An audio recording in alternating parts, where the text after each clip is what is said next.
proceed as their choice. That means that Falcons can Kita just lanjut pick up guys. the Hylos, as Game we kedua. mentioned earlier. Maybe they can go for the Valentina. That RRQ will be Hoshi good versus versus tim Falcon ya. versus this Farsa. I feel like there might be better options here. Let me think. Lunox is not a good one. I think Valentina would just be the best, honestly. Here, Yeah, it's a neutral. Do you have an pick. Eve too? Like Eve is there, but I don't think this is an Eve lineup. It was bad. Oh yeah, that's right. They banned out the Eve. Yeah, It's the Gotf Gacha. got a Concha. Okay, so you're looking for a gold laner that can match up against the Esmeralda, which is also a marksman. I mean, they might be tempted to go for the Lunox, but that means that they will not have physical damage. Moskov is a solid pickup because it's a purified hero. The safest choice though is the Claude. I think that's like, 10 out of 10 teams will just pick up the Claude here if they want to be safe. RQ was never known to pick the safe option, so they might just go Moskov or even the 1-1 actually, but let's see. Yeah, the Moskov. You were asking for the carry earlier. Wolf, there you go. That's right. Got the carry in this matchup. Should help with, some of the shredding here.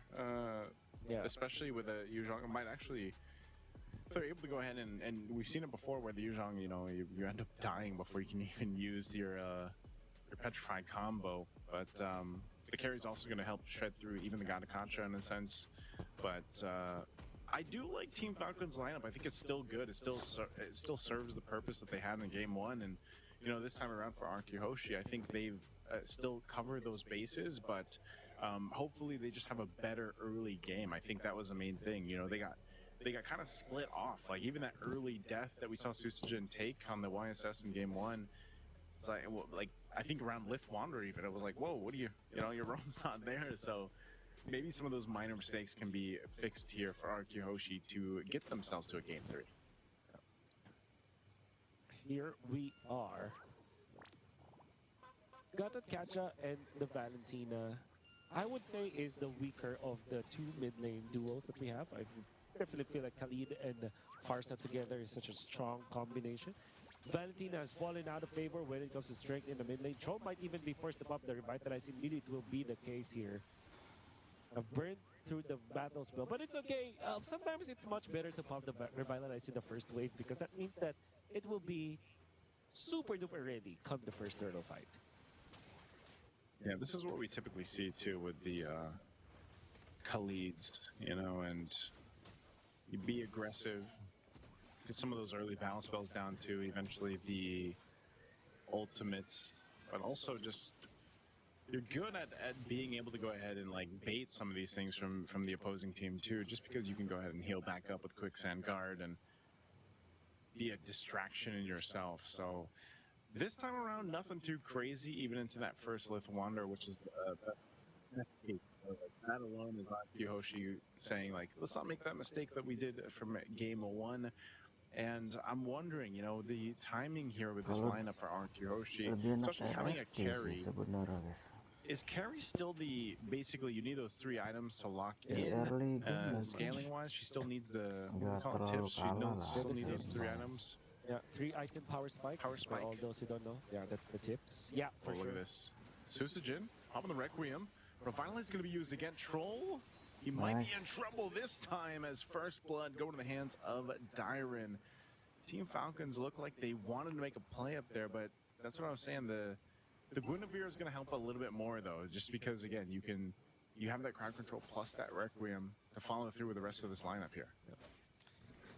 Actually, it actually depends on the carry on what he decides to go for. If he wants to go for the Trinity, yeah, for sure he's gonna farm. But I think that overall, anytime that you can deliver a kill to the carry, you can actually activate him. Okay, Dragon Form going to be used.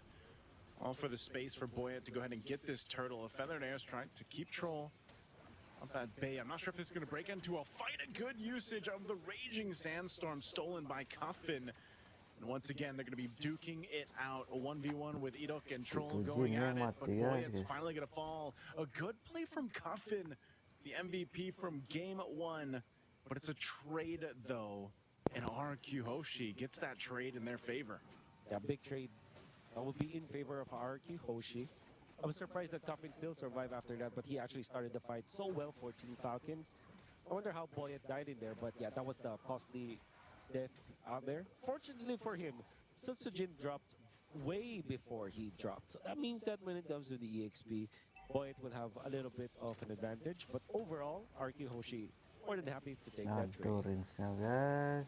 Oof, again, Rins taking some damage. Boyet will be able to clean up that kill. Good usage there to set things up in the mid lane. So Team Falcons will do what they can to go ahead and scrape back into this early game. Nothing too crazy, you know, even with that last, even with that last team fight that we saw, you know, RQ Hoshi just barely ahead here. Team Falcons reading things really well. You got to commend them to be able to go ahead and go toe-to-toe. Cuffin's ability to take the right ultimates from team fight to team fight has been great already in this early portion of the game. He's holding on to the Raging Sandstorm, and that's what started things up in the previous team fight as well. They just need a little bit better follow-through to win those fights in their favor. An important move that we saw from Toy went for double nade. Toy will have a 300 gold advantage over the Esmeralda, which is going to be important when it comes to the activation of this carry. We talked about how important the TIPS or the tips for Toy is, a 3-item power spike. However, if you get a Corrosion Chime with a Demon Hunter Sword, you're going to be okay. But there has to be a way to lock down your opponents. You have to freely hit your opponents, and that's what RQ Hoshi needs to find here. It's like clockwork. It's like the same choreography that we saw from the previous game, but this time they decided not to push through with a fight. So turtle secured here for Team Falcons. Good usage of Sanji using that dragon form.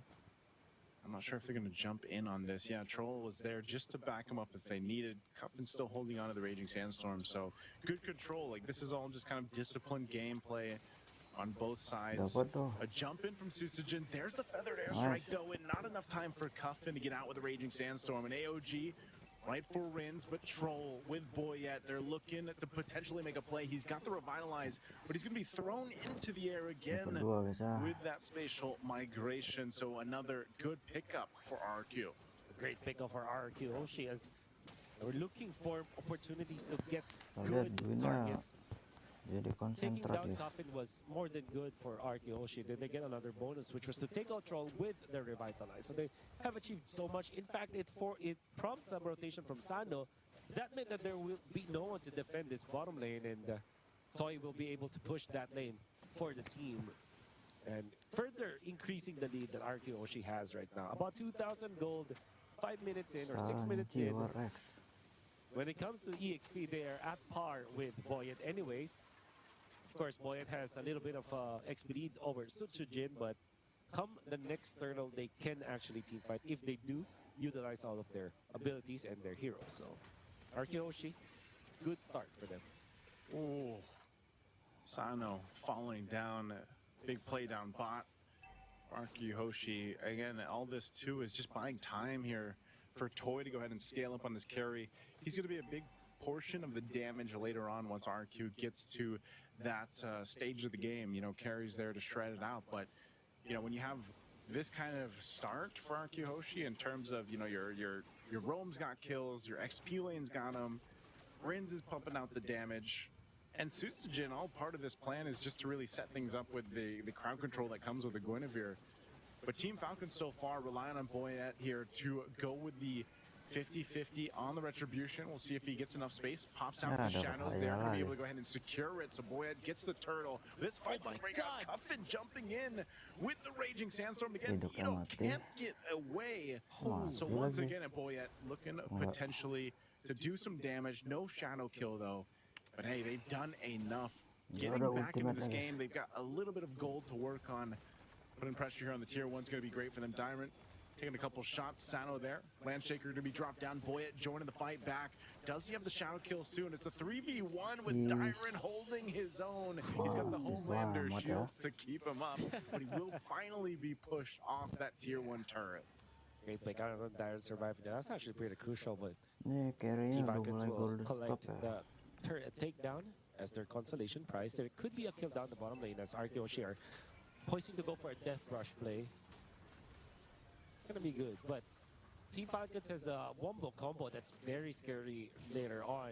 Hoshi survived that. Fortunately, they have the dashes for that one. But if Team Falcons layered that properly, that would be so scary. That's AOG into the stolen Raging Sandstorm from Gotf. And of course, Sanji starting it with the Petrify on the Black Dragon 4. That will be a very scary ultimate combo for Team Falcons, and Hoshi has to really mind that all the time. I guess for Team Falcons right now, they're going to be banking on the fact that they can go together as a team. Toy skips the Demon Hunter Sword and goes for the Golden Staff first. I believe that this is also going to help him out up against the low HP heroes, for example, Boyet as well as Coffin. Provided, of course, that he is allowed to freely hit. You need to deliver some kills to Toy. So what I generally mean about that is that you have to keep Team Falcons players in place. Edok with a stun or Rins, for example. That might be the opening for Toy. Are they going to go for this? Edok too, taking some damage. He's going to quick sand guard up. Feathered Airstrike to help keep them at bay. Revitalize was burnt down though, so with Lord being up, I'm not sure if either team is actually in position to take this just yet.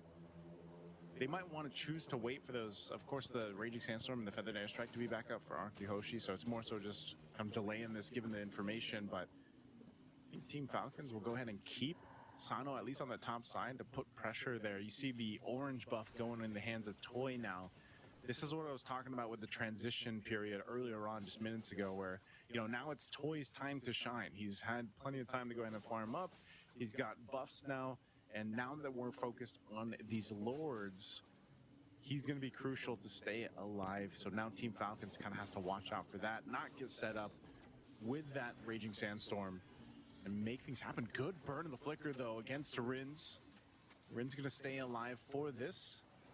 Sanji waiting patiently. Susujin grabbing his purple buff, but still, I think this is just a stalemate unless Team Falcons decides to give it a go. They have their own Raging Sandstorm, but not much of an angle to go for just yet. Being very hectic once again for Team Falcons. Toy now has the Trinity. That's 10 minutes and 17 seconds. Quite on time, especially because of the patch that we have recently. Oh, Feathered Airstrike dropped down. Edok jumped in. Coffin holding on still. But Sanji is gone. It happened so quick, and now Troll's going to be next. He's thrown into the air. Nowhere to go, and it's a double for Toy, as we expected. The carry is online.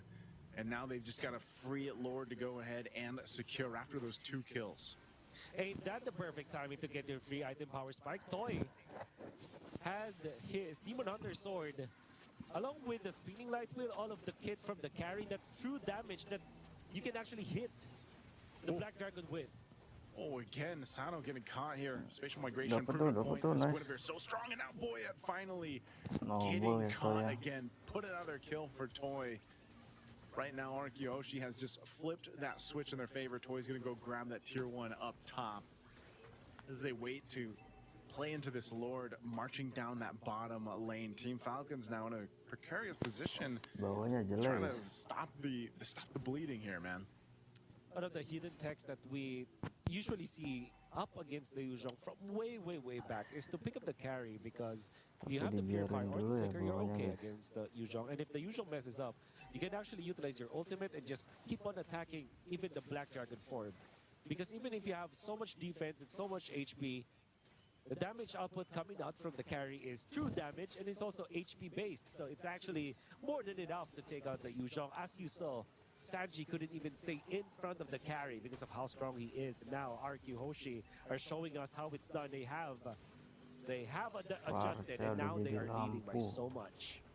See how they approach this. Lord's going to march into this bottom turret. They will take down the bottom base turret again. A spatial migration into the Feathered Airstrike combination. Revitalized from Troll will keep him alive, but Sanji is gone. Cuffin deleted as well as Toy just shreds through the health bars of Team Falcons, clipping the wings here in a game at 2.